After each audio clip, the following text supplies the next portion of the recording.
Welcome to the biology brief channel. നമ്മളിന്ന് +2 ബയോളജിയിലെ ആദ്യത്തെ ചാപ്റ്ററായ സെക്ഷൽ റീപ്രൊഡക്ഷൻ ഫ്ലവറിംഗ് പ്ലാന്റ്സ് തുടങ്ങുകയാണ്. ഇന്നത്തെ ക്ലാസ്സിൽ part 1 flower, stamen, microsporogenesis, pollen grain ഇത്രയും ടോപ്പിക്കിനെ സംബന്ധിച്ചാണ് നമ്മൾ പഠിക്കാൻ പോകുന്നത്. നോക്കുക, റീപ്രൊഡക്ഷനിൽ നമുക്ക് തുടങ്ങാം. Reproduction, what is reproduction? It is A biological process by which organisms produce young ones or offspring with a similar character. ഒരു ഓർഗാനിസം അതിൻ്റെ അതേ ക്യാരക്ടറുള്ള പുതിയ യങ് ഓണിനെ ഉണ്ടാക്കുന്നത് റീപ്രൊഡക്ഷൻ എന്ന് പറയും. ഈ യങ് ഓൺസ് തന്നെ വീണ്ടും വളരുകയും മെച്ചുവർ ആവുകയും ചെയ്തിട്ട് അവ പിന്നെയും റീപ്രൊഡക്ഷൻ നടത്തുന്നു. അപ്പോഴത്തേക്ക് പാരൻസ് ഡൈ ആകുന്നു. ഇങ്ങനെ it is by reproduction the life is continued species after species. അപ്പം നമുക്കറിയാം, റീപ്രൊഡക്ഷൻ പ്രധാനമായി 2 തരത്തിലാണ്, സെക്ച്വൽ ആൻഡ് സെക്ച്വൽ. ഹയർ പ്ലാന്റുകളിൽ വെജിറ്റേറ്റീവ് റീപ്രൊഡക്ഷനും ഉണ്ട്. നമ്മൾ പഠിക്കാൻ പോകുന്ന chapter sexual reproduction flowering plants ആയതുകൊണ്ട് നമുക്ക് സെക്ച്വൽ റീപ്രൊഡക്ഷനിലേക്ക് കോൺസെൻട്രേറ്റ് ചെയ്യാം. ഈ ഫ്ലവറിംഗ് പ്ലാന്റ്സിൽ സെക്ച്വൽ റീപ്രൊഡക്ഷന് വേണ്ടിയിട്ടുണ്ടാകുന്ന മോഡിഫൈഡ് ഷൂട്ടിനെയാണ് നമ്മൾ ഫ്ലവർ എന്ന് പറയുക. നമ്മൾ ടെക്സ്റ്റിൽ തന്നെ പറയുന്നുണ്ട്, ഫ്ലവറിംഗ് പ്ലാന്റ്സ് അഥവാ ആൻജിയോസ്പം സെക്ച്വൽ റീപ്രൊഡക്ഷൻ നടത്തുന്നതുകൊണ്ടാണ് ഫ്ലവേഴ്സ് ഉണ്ടാകുന്നത് അല്ലെങ്കിൽ ഇൻഫ്ലോറസൻസ് ഉണ്ടാകുന്നത്.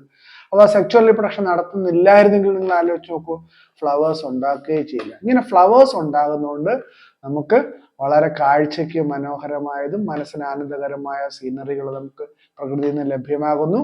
ഫ്ലവേഴ്സ് കൊണ്ട് ഒരുപാട് പ്രയോജനങ്ങളുണ്ട്.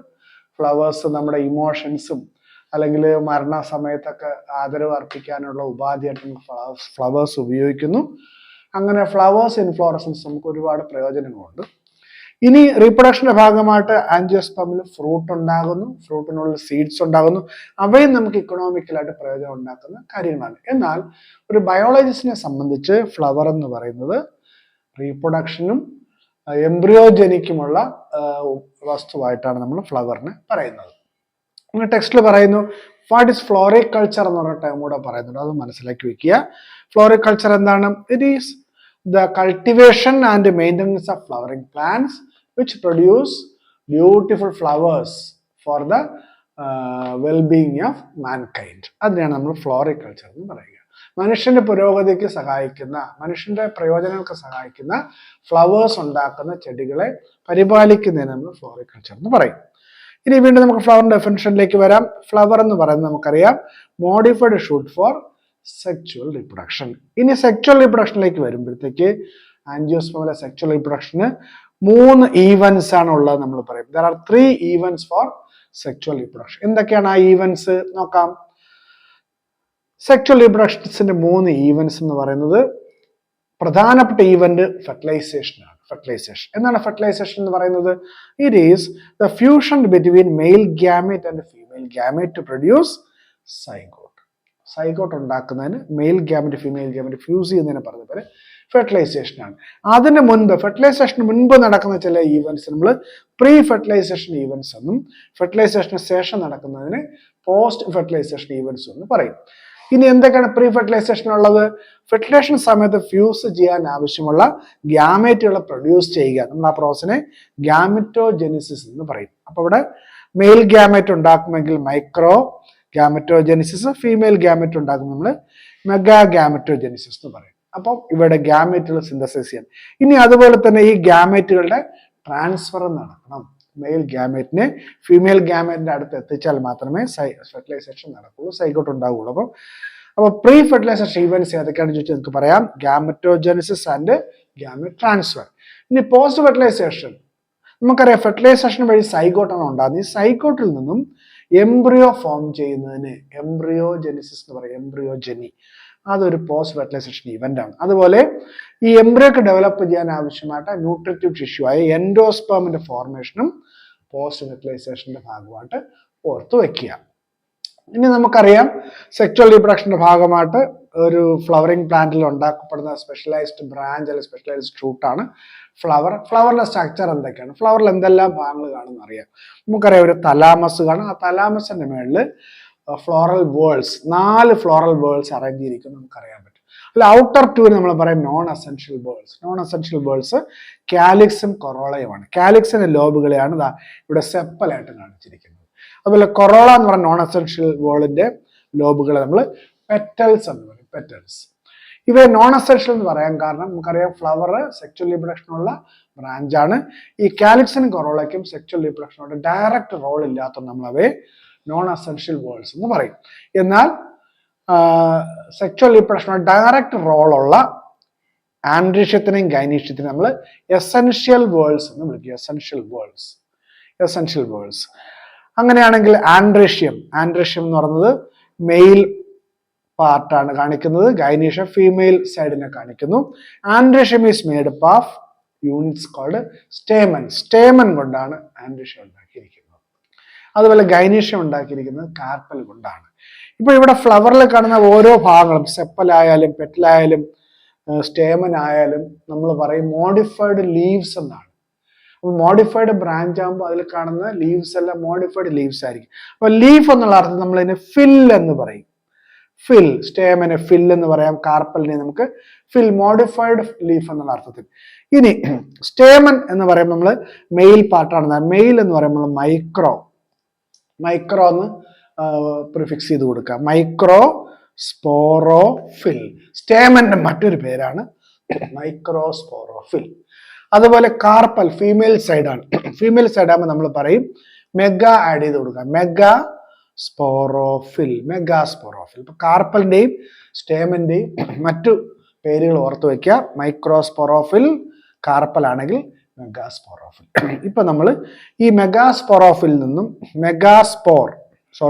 മൈക്രോസ്പോറോഫിൽ നിന്നും മൈക്രോസ്പോർ ഉണ്ടാകുന്ന ആ കാര്യങ്ങളാണ് നമ്മൾ ഈ ക്ലാസ്സിൽ കൂടെ പഠിക്കാനായിട്ട് പോകുന്നത്. മൈക്രോസ്പോറോഫിൽ നിന്നും മൈക്രോസ്പോർ എന്താ ഇത് നമ്മൾ മുന്നോട്ട് പോകുമ്പോഴത്തേക്ക് നമുക്കറിയാം മൈക്രോസ്പോറോഫിൽ സ്റ്റേമന്റെ മറ്റൊരു പേരാണ് മൈക്രോസ്പോറോഫിൽ എന്ന് നമ്മൾ പഠിച്ചു കഴിഞ്ഞു.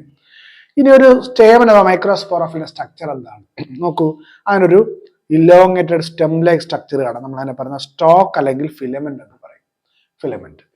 ഇനി ഇതിന്റെ പ്രോക്സിമൽ എൻഡ് ആണെങ്കിൽ പ്രോക്സിമൽ എൻഡ് ചിലപ്പോൾ അറ്റാച്ച് ചെയ്തിരിക്കുന്നത് തലാമസിലായിരിക്കാം. പ്രോക്സിമൽ ഈ എൻഡ് അറ്റാച്ച് ചെയ്യുന്നത് തലാമസിലാകാം.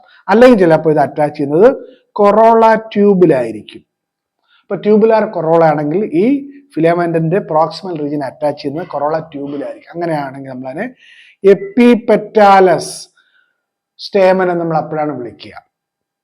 ഇനി ഇതിന്റെ ഡിസ്റ്റൽ പോർഷൻ നിങ്ങൾ നോക്കിയാൽ അവിടെ ഒരു ഫെർട്ടൈൽ സാക്ക് കാണാൻ. അതിനെ വിളിക്കുന്ന പേരാണ് ആന്തർ. ഫെർട്ടൈൽ സാക്ക്, അത് നമ്മൾ ആന്തർ എന്ന് പറയും. ഈ ആന്തർ നിങ്ങൾ പഠിച്ചു. മെജോറിറ്റി ആൻജിയോസ്പേമിൽ ഈ ആന്തർ പഠിച്ചു കഴിഞ്ഞാൽ ആന്തറിന് 2 ലോബുകളുണ്ട്. അത് കാണാം. 2 ലോബ്സ്. ആന്തറിന് 2 ലോബുകളുള്ളതായിട്ട് മനസ്സിലാക്കാം. 2 ലോബ് ഉണ്ടെങ്കിൽ നമ്മൾ അതിനെ ഡൈത്തീക്കസ് ആന്തർ എന്ന് വിളിക്കും. മെജോറിറ്റി ആൻജിയോസ്പേമിൽ നിങ്ങൾക്ക് കാണാൻ കഴിയുക ഡൈത്തീക്കസ് ആന്തർ ആയിരിക്കും. ഡൈത്തീക്കസ് ആന്തർ. അപ്പൊ ഇവിടെ കാണിച്ചിരിക്കുന്ന നോക്കൂ, ഇതൊരു ആന്തറിന്റെ ട്രാൻസ്ഫർ സെക്ഷനാണ്. അപ്പൊ ഡൈത്തീക്കസ്, ഇവിടെ ഒരു ലോബ്, ഇതൊരു ലോബാണ്, ഇതൊരു ലോബാണ്, ഡൈത്തീക്കസ്. ഈ ഓരോ ലോബ് നിങ്ങൾ പരിശോധിച്ചു കഴിഞ്ഞാൽ ഓരോ ലോബിലും 2 ചേംബർ കാണാം. 2 ചേംബേഴ്സ്. നമ്മൾ ഇവയെ പറഞ്ഞ പേര് പോളൻ ചേംബേഴ്സ് എന്നാണ്. Pollen chambers or pollen sacs എന്നും പറയാം. Pollen chambers or pollen sacs. അപ്പൊ ഈ പോളൻ ചേംബർ അല്ലെങ്കിൽ പോളൻ സാക്ക് ഓരോ ലോബിലും ഈ 2 എണ്ണം വെച്ച് കാണും. ഇതിനുള്ളിലാണ് മൈക്രോസ്പോർ അഥവാ പോളൻ ഗ്രെയിൻ ഉണ്ടാകുന്നത്. അത് നമ്മൾ ഇവയെ പറയുന്ന പേര് മൈക്രോസ്പൊറാഞ്ചിയം. ഓരോ പോളൻ ചേംബറിനെ മൈക്രോസ്പൊറാഞ്ചിയം എന്നും വിളിക്കും. കാരണം അതിനുള്ളിലാണ് മൈക്രോസ്പോർ അഥവാ പോളൻ ഗ്രെയിൻസ് ഉണ്ടാക്കപ്പെടുന്നത്. അപ്പോൾ ഓരോ ലോബിലും 2 മൈക്രോസ്പൊറാഞ്ചിയം വെച്ച് ഒരു ഡൈത്തീക്കസ് ആന്തറിലാണെങ്കിൽ നമുക്ക് 4 മൈക്രോസ്പൊറാഞ്ചിയ കാണാം. ഇതിനുള്ളിലാണ് മൈക്രോസ്പോർസ് അഥവാ പോളൻ ഗ്രെയിൻ ഉണ്ടാകുന്നത്. ഈ മൈക്രോസ്പോർ ഉണ്ടാകുന്ന പ്രോസസ്സ് നമ്മൾ പറയുന്ന പേരാണ് microsporogenesis. Microsporogenesis means the process of formation of microspore. ഇനി നമുക്ക് ഡീറ്റെയിലേക്ക് പോകാം. ഇനി ഇവിടെ നോക്കുമ്പോൾ നിങ്ങൾക്ക് അറിയാം, ഈ ബൈലോബ്ഡ് ആയിട്ടുള്ള ഈ തീക്കയുടെ സൈഡിൽ നിങ്ങൾക്ക് ലൈൻ ഓഫ് ഡെഹിസൻസ് കാണാം. നമ്മൾ ഡീറ്റെയിലേക്ക് പോകുമ്പോഴത്തേക്ക് മൈക്രോസ്പോറോജെനിസിന്റെ ഡീറ്റെയിൽ ആണ് നമ്മൾ നോക്കുന്നത്. അപ്പോൾ ഇവിടെ വീണ്ടും ഒരു TS ഓഫ് വളരെ യങ് ആയിട്ടുള്ള ഒരു ആന്തറിന്റെ TS ആണ് ഇവിടെ കാണിച്ചിരിക്കുന്നത്. 4 കോർണർ കാണാം. ഈ ഓരോ കോർണറിലും ഓരോ സെല്ല് എൻലാർജ് ചെയ്യും, ധാരാളം ഫുഡ് സ്റ്റോർ ചെയ്ത് എൻലാർജ് ചെയ്ത് ഓരോ സെല്ലുകൾ. ഈ ഓരോ സെല്ലിന് നമ്മൾ പറഞ്ഞ പേര് ആർക്കിസ്പോറിയൽ ഇനിഷ്യൽ എന്നാണ്. അപ്പൊ 4 കോർണറിലും ഓരോ ആർക്കിസ്പോറിയൽ ഇനിഷ്യൽ കാണും. ഈ ഓരോ ആർക്കിസ്പോറിയൽ ഇനിഷ്യലും ഓരോ പെരിക്ലൈനൽ ഡിവിഷൻ പാരലൽ ടു സർഫസിന് പാരലൽ ആയിട്ടുള്ള പെരിക്ലൈനൽ ഡിവിഷൻ വിധേയമാകുമ്പോൾ ഒരു ഔട്ടർ സെല്ലും ഒരു ഇന്നർ സെല്ലും ഫോം ചെയ്യും. നോക്കൂ, ഇവിടെ ഈ ഔട്ടർ സെൽ നമ്മൾ പറഞ്ഞ പേര് ജാക്കറ്റ് ഇനിഷ്യൽ എന്നാണ്. ഇന്നർ സെല്ലിനെ സ്പോറോജീനിയസ് ഇനിഷ്യൽ എന്ന് പറയും. ഇനി ഈ ഇന്നർ ആയിട്ട് കാണുന്ന സ്പോറോജീനസ് ഇനിഷ്യൽ നിന്നാണ് സ്പോറോജീനസ് ടിഷ്യൂ ഉണ്ടാകുന്നത്. ഇന്നർ സ്പോറോജീനസ് ഇനിഷ്യല് പല പ്ലെയിനിൽ ഡിവൈഡ് ചെയ്ത് ഒരു മാസ് ഓഫ് ടിഷ്യൂ ഉണ്ടാകും, നമ്മളതിനെ സ്പോറോജീനസ് ടിഷ്യൂ. ഇനി അതിനെ സറൗണ്ട് ചെയ്തുകൊണ്ട് ഒരു കവറിംഗ് ലെയർ ഉണ്ടാകും. ആ കവറിംഗ് ലെയറിനെ പറഞ്ഞ പേരാണ് വാൾ ലെയേഴ്സ് എന്ന് പറയും. അപ്പോൾ വാൾ ലെയേഴ്സ് എന്ന് പറഞ്ഞ കവറിംഗ് ലെയർ ഉണ്ടാകുന്നത് ഈ ജാക്കറ്റ് ഇനീഷ്യല് പെരിക്ലൈനലിന്റെ ആന്റിക്ലൈനൽ ഡിവിഷന് വിധേയമാകുമ്പോഴാണ് ഒരു ജാക്കറ്റ് ഉണ്ടാവുക. അപ്പോൾ നടുക്ക് സ്പോറോജീനസ് ടിഷ്യൂയും അതിന് ചുറ്റും ജാക്കറ്റും ഇവിടെ ഫോം ചെയ്യും. നമ്മൾ അടുത്ത ഡയഗ്രത്തിൽ നമുക്ക് വിശദമായിട്ട് കാണാം. നോക്കൂ, ഈ ഡയഗ്രം നോക്കിക്കഴിഞ്ഞാൽ ഇവിടെ ഏറ്റവും പുറമെ എപ്പിഡെർമിസ് ആണ്. ആന്തറിന് നേരത്തെയുള്ള കവറിംഗ് ലെയർ എപ്പിഡെർമിസ് ഏറ്റവും പുറമെ കാണാം. ഈ എപ്പിഡെർമിസിന് തൊട്ടുള്ളിൽ നമുക്കറിയാം വാൾ ലെയേഴ്സ് ആണ്. ഈ വാൾ ലെയേഴ്സിന് 3 ഭാഗങ്ങൾ കാണാം. 3 ഭാഗങ്ങൾ. അല്ല, ഒന്നാമത്തെ ഭാഗം എന്ന് പറയുന്നത് എൻഡോതെസിയം. ഇതാണ് ഒന്നാമത്തെ ഭാഗം, എൻഡോതെസിയം. എപ്പിഡെർമിസിന് തൊട്ടുള്ളിൽ കാണുന്ന എൻഡോതെസിയം. ആ എൻഡോതെസിയം നിങ്ങൾക്ക് ലിഗ്നിൻ കൊണ്ടുള്ള ടാൻജൻഷ്യൽ തിക്കനിങ് കാണാം. ഈ എൻഡോതെസിയന്റെ ഫംഗ്ഷൻ എന്ന് പറയുന്നത് ഡെഹിസൻസ് ഓഫ് പോളൻ ഗ്രെയിൻസ് ആണ്. ഇനി അതിന് തൊട്ടുള്ളിൽ നോക്കിയാൽ നിങ്ങൾക്ക് മിഡിൽ ലെയേഴ്സ് കാണാം. മിഡിൽ ലെയേഴ്സ് ആണെങ്കിൽ 2 or 3 ലെയേർഡ് ആയിട്ടുള്ള മിഡിൽ ലെയേഴ്സ് കാണാം. ആ മിഡിൽ ലെയേഴ്സിന്റെ ഫംഗ്ഷൻ പ്രൊട്ടക്ഷൻ ആണ്. ഇനി അതിന് തൊട്ടുള്ളിൽ, അപ്പൊ മിഡിൽ ലെയേഴ്സ് രണ്ടാമത്തെ ലെയറായി. ഇനി ഏറ്റവും ഉള്ളിൽ ഇന്നർമോസ്റ്റ് ലെയർ, വാൾ ലെയറിന്റെ ഇന്നർമോസ്റ്റ് ലെയർ എന്ന് പറയുന്നത് ടപ്പീറ്റം എന്ന് വിളിക്കുക. ടപ്പീറ്റത്തിന്റെ പ്രത്യേകത നോക്കൂ, ഇവിടെ ഡോട്ടഡ് ലൈൻ ഇട്ട് കാണിച്ചത് ഇതാണ് ടപ്പീറ്റം. ഇതിന്റെ പ്രത്യേകത ഇവിടെ നിങ്ങൾക്ക് ധാരാളം ഫുഡ് സ്റ്റോർ ചെയ്ത ചിലപ്പോൾ മൾട്ടി ന്യൂക്ലിയേറ്റ് ആയിട്ടുള്ള സെല്ലുകൾ കൊണ്ടുള്ള ഇന്നർ ലെയർ ആണ് ടപ്പീറ്റം. അതാണ് മൈക്രോസ്പോർ ഡെവലപ്മെന്റ് ആവശ്യമുള്ള ഫുഡ് കൊടുക്കുന്ന ഒരു ന്യൂട്രിറ്റീവ് ലെയർ ആണ് ടപ്പീറ്റം. അപ്പം വാൾ ലെയറിന് 3 ലെയേഴ്സ് കാണാം. ഒന്ന് just inner to epidermis endothecium കാണാം, inner to endothecium middle layers, inner to middle layers tapetum. ഇവിടെ കാണിച്ചിരിക്കുന്നു നോക്കൂ, ഇവിടെ എൻഡോതെസിയം, എപ്പിഡെർമിസ് കഴിഞ്ഞ എൻഡോതെസിയം കാണിച്ചിരിക്കുന്നു, എൻഡോതെസിയം കഴിഞ്ഞ മിഡിൽ ലെയേഴ്സ് ഇവിടെ കാണിച്ചിരിക്കുന്നു, ഏറ്റവും ഉള്ളിലായിട്ട് ടപ്പീറ്റം. ടപ്പീറ്റത്തിന് ഉള്ളിലാണ് മാസ് ഓഫ് സ്പോറോജീനസ് ടിഷ്യൂ കാണിച്ചിരിക്കുക. ഈ മാസ് ഓഫ് സ്പോറോജീനസ് ടിഷ്യൂവിന്റെ ഏറ്റവും അവസാനത്തെ ജനറേഷൻ എന്ന് പറയുന്നത് മൈക്രോസ്പോർ മദർ സെൽസ് ആയിരിക്കും. ഡിപ്ലോയിഡ് ആയിട്ടുള്ള മൈക്രോസ്പോർ മദർ സെല്ലായിരിക്കും ഈ സ്പോറോജീനസ് ടിഷ്യൂവിന്റെ ഏറ്റവും ലാസ്റ്റ് ജനറേഷൻ. ഈ മൈക്രോസ്പോർ മദർ സെല്ല് മിയോസിസിന് വിധേയമായി മൈക്രോസ്പോസ് അഥവാ പോളൻ ഗ്രെയിൻസ് ഉണ്ടാക്കും. അപ്പൊ ഇവ ആദ്യം 4 മൈക്രോസ്പോർ ഒരുമിച്ച് ചേർന്ന് കാണും, അല്ലെങ്കിൽ 4 പോളൻ ഗ്രെയിൻസ് ഒരുമിച്ച് ചേർന്ന് നമ്മൾ ഇതിനെ പോളൻ ടെട്രാഡ് അല്ലെങ്കിൽ മൈക്രോസ്പോർ ടെട്രാഡ് എന്നാണ് വിളിക്കുന്നത്. അടുത്ത നമുക്ക് അതിന്റെ ചിത്രം കാണാം. നോക്കൂ, പോളൻ ടെട്രാഡ് 4 മൈക്രോസ്പോറുകൾ അല്ലെങ്കിൽ 4 പോളൻ ഗ്രെയിനുകൾ ചേർന്ന് നിൽക്കുന്ന ഇത് നമ്മൾ പോളൻ ടെട്രാഡ് അല്ലെങ്കിൽ മൈക്രോസ്പോർ ടെട്രാഡ് എന്ന് പറയും. ഇനി ഈ ആന്തർ തന്നെ ഡീഹൈഡ്രേറ്റ് മെച്ചുവർ ആകുന്നതിന്റെ ഭാഗമായിട്ട് ഡീഹൈഡ്രേറ്റ് ചെയ്ത് ഡെഹിസൻസിന് തയ്യാറാകുമ്പോഴത്തേക്ക് ഈ ടെട്രാഡ് വീണ്ടും സെപ്പറേറ്റ് ചെയ്യുന്നു. ടെട്രാഡ് സെപ്പറേറ്റ് ചെയ്ത് സിംഗിൾ പോളൻ ഗ്രെയിൻ അല്ലെങ്കിൽ മൈക്രോസ്പോറായിട്ട് കാണാം. ഇവിടെ നോക്കൂ, ഇവിടെ മെച്ചുവറായി ഡീഹൈഡ്രേറ്റ് ചെയ്ത മെച്ചുവർ ആയിട്ടുള്ള ഒരു ആന്തറിന്റെ TS ആണ് കാണിച്ചിരിക്കുന്നത്. ഇവിടെ നിങ്ങൾക്ക് നോക്കിയാൽ റെഡ് കളറിൽ ഔട്ടർമോസ്റ്റ് റെഡ് കളറിൽ എപ്പിഡെർമിസ് കാണാം. അതിന് തൊട്ടുള്ളിൽ നോക്കൂ ടാൻജൻഷ്യൽ തിക്കനിങ് ഉള്ള എൻഡോതെസിയം കാണാം. ടെക്സ്റ്റിലെ ഡയഗ്രാമാണ്, നിങ്ങൾ സശ്രദ്ധം നോക്കുക. ഇനി എൻഡോതെസിയത്തിനുള്ളിൽ മിഡിൽ ലെയേഴ്സും കാണാം. ഇനി ഇതിനുള്ളിലായിട്ട് പോളൻ ഗ്രെയിൻസ് സെപ്പറേറ്റ് ചെയ്ത് ടെട്രാഡിൽ നിന്ന് സെപ്പറേറ്റ് ചെയ്ത് കാണുന്ന പോളൻ ഗ്രെയിൻസ് ഇവിടെ കാണിച്ചിട്ടുണ്ട്, ലേബൽ ചെയ്തിട്ടുണ്ട്. ഇതാ ഡിഹൈസ് ചെയ്യാനായിട്ട് ലൈൻ ഓഫ് ഡെഹിസൻസിലുള്ള ബ്രേക്കേജ് നിങ്ങൾക്ക് കാണാൻ പറ്റും. അങ്ങനെ നമുക്ക് സെപ്പറേറ്റ് ആയിട്ടുള്ള മൈക്രോസ്പോർ കിട്ടിക്കഴിഞ്ഞാൽ മൈക്രോസ്പോറോജെനിസിസ് അവസാനിച്ചു. ഇനി ഒരു പോളൻ ഗ്രെയിനിന്റെ പ്രത്യേകത തന്നെ, പോളൻ ഗ്രെയിൻ നമുക്കറിയാം അതൊരു ഹാപ്ലോയിഡ് സിംഗിൾ സെല്ലാണ്. അപ്പൊ ഇവിടെ കാണുന്ന ന്യൂക്ലിയസ് ഹാപ്ലോയിഡ് ആയിരിക്കും. നമുക്കറിയാം മിയോസിസിന് ശേഷമാണ് പോളൻ ഗ്രെയിൻ ഉണ്ടായിട്ടുള്ളത്. അപ്പൊ അതുകൊണ്ട് ന്യൂക്ലിയസ് ഹാപ്ലോയിഡ് ആയിരിക്കും. ഇനി ഓരോ പോളൻ ഗ്രെയിനും 2 ലെയർ കൊണ്ട് സറൗണ്ട് ചെയ്തിരിക്കും. ഔട്ടർ മോസ്റ്റ് ലെയറിനെ പറയുന്നത് എക്സൈൻ എന്നാണ്. എക്സൈൻ. ആ എക്സൈനെ കവർ ചെയ്തിരിക്കുക അല്ലെ എക്സൈൻ നിർമ്മിച്ചിരിക്കുന്ന കെമിക്കൽ നമ്മൾ സ്പോറോപൊളിനിൻ എന്ന് പറയും. ഇന്ന് അറിയപ്പെടുന്നതിൽ ഏറ്റവും ഹാർഡ് അല്ലെങ്കിൽ ഏറ്റവും കൺസിസ്റ്റന്റ് ആയിട്ടുള്ള ഓർഗാനിക് സബ്സ്റ്റൻസ് ആണ് സ്പോറോപൊളിനിൻ. ഹൈ ടെമ്പറേച്ചർ ആൻഡ് വിസ്റ്റാൻഡ് ചെയ്യാനുള്ള കപ്പാസിറ്റി ഉണ്ട്. മാത്രമല്ല സ്ട്രോങ് ആസിഡിലും സ്ട്രോങ് ആൽക്കലിയിലൊന്നും സ്പോറോപൊളിന് റിയാക്ഷൻ ഇല്ല. ഇതുവരെ നമുക്ക് അറിയാന്നുള്ള ഒരു എൻസൈമിന് പോലും ഈ സ്പോറോപൊളിനെ ഡിഗ്രേഡ് ചെയ്യാൻ പറ്റും. അപ്പൊ അത്രയ്ക്ക് ഹാർഡ് ആയിട്ടുള്ള സസ്റ്റൈനബിൾ ആയിട്ടുള്ള ഒരു കെമിക്കൽ കൊണ്ടാണ് എക്സൈൻ നിർമ്മിച്ചിരിക്കുന്നത്. അതുകൊണ്ടുള്ള പ്രയോജനം എന്താണ്? പോളൻ ഗ്രെയിനിന് ആവശ്യമുള്ള പ്രൊട്ടക്ഷൻ കിട്ടും. മാത്രവുമല്ല പലപ്പോഴും ഈ ആൻജിയോസ്പേമിന്റെ ഫോസിലുകൾ നമ്മൾ പരിശോധിച്ചാൽ പോളൻ ഗ്രെയിൻസ് ആണ് എപ്പോഴും ഫോസിലായിട്ട് പ്രിസർവ് ചെയ്യപ്പെട്ടിട്ടുള്ളത്. അതിന് കാരണം നിങ്ങളോട് പരീക്ഷയ്ക്ക് ചോദിച്ചാൽ നിങ്ങൾക്ക് പറയാം പ്രസൻസ് ഓഫ് സ്പോറോപൊളിനിൻ. അതുപോലെ തന്നെ എക്സൈൻ തിക്കായിരിക്കും, ഹാർഡായിരിക്കും, പല തരത്തിലുള്ള ഓറിയന്റേഷൻ കാണാൻ പറ്റും നമുക്ക്.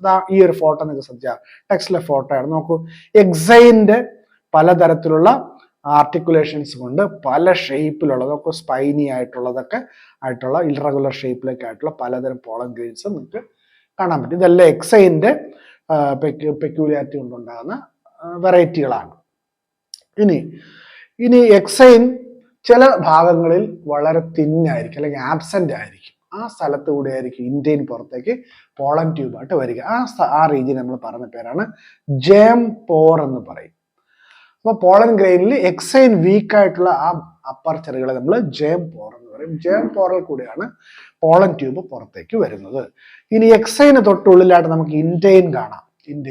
ഇൻറ്റൈൻ തിൻ ലെയറാണ്, സ്മൂത്ത് ആണ്, അതിന് വളരെ കട്ടിയൊന്നും ഇല്ലാത്തൊരു ലെയറാണ്. ഈ ഇൻറ്റൈൻ നിർമ്മിച്ചിരിക്കുന്നത് പെക്റ്റിനും സെല്ലുലോസും കൊണ്ടാണ്. പെക്റ്റിൻ സെല്ലുലോസ് കൊണ്ടാണ്. നമുക്കറിയാം സെല്ലുലോസിന്റെ ഒക്കെ കട്ടി വളരെ കുറവാണ് എന്നറിയാം, സോഫ്റ്റ് ആണെന്ന് അറിയാം. സെല്ലുലോസും പെക്റ്റിനും കൊണ്ടാണ് ഇൻറ്റൈൻ നിർമ്മിച്ചിരിക്കുന്നത്.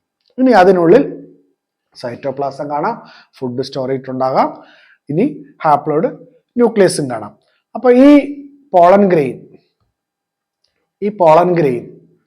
നമുക്കറിയാം പോളൻ ഗ്രെയിൻ നമ്മൾ മൈക്രോസ്പോർ, ഈ മൈക്രോസ്പോറിനുള്ളിലാണ് മെയിൽ ഗാമേറ്റുകൾ ഉണ്ടാകുന്നത്. അല്ലെങ്കിൽ നമ്മൾ ഇതിനെ മൈക്രോ ഗാമറ്റോഫൈറ്റ്. അടുത്ത നോക്കേണ്ട ഡെവലപ്മെന്റ് ഓഫ് മൈക്രോ ഗാമറ്റോഫൈറ്റ് ആണ്. അപ്പൊ മൈക്രോസ്പോറിനുള്ളിൽ മൈക്രോ ഗാമറ്റോഫൈറ്റ് ഡെവലപ്പ് ചെയ്യുന്നത് എങ്ങനെയാണെന്ന് നോക്കൂ. ഇങ്ങനെ സിംഗിൾ സെല്ലായിട്ടുള്ള ഈ പോളൻ ഗ്രെയിൻ, ആ പോളൻ ഗ്രെയിനിൽ വാക്യൂൾസ് ഫോം ചെയ്യുന്നു, ന്യൂക്ലിയസ് എൻലാർജ് ചെയ്യുന്നു.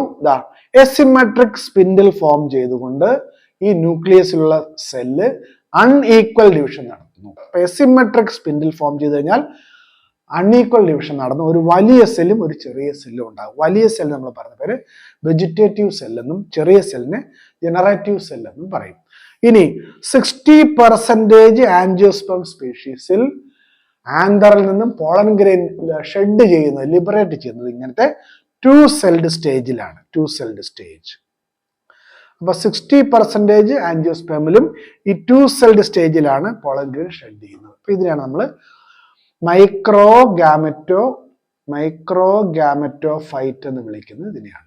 കാരണം ഈ ജനറേറ്റീവ് സെൽ ഡിവൈഡ് ചെയ്താണ് 2 മൈക്രോ ഗാമറ്റ് അഥവാ 2 മെയിൽ ഗാമറ്റുകളായിട്ട് മാറുന്നത്. എന്നാൽ റിമൈനിങ് സ്പീഷീസിൽ, ബാക്കിയുള്ള ആൻജിയോസ്പേം സ്പീഷീസുകളിലാണെങ്കിൽ ഈ വെജിറ്റേറ്റീവ് സെല്ലിൽ ഈ ജനറേറ്റീവ് സെല്ല് ഫ്ലോട്ട് ചെയ്യുകയും ആ ജനറേറ്റീവ് സെൽ വീണ്ടും ഡിവൈഡ് ചെയ്ത് 2 മെയിൽ ഗാമറ്റുകളായി മാറി അങ്ങനെ 3 സെൽഡ് രൂപത്തിലായിരിക്കും.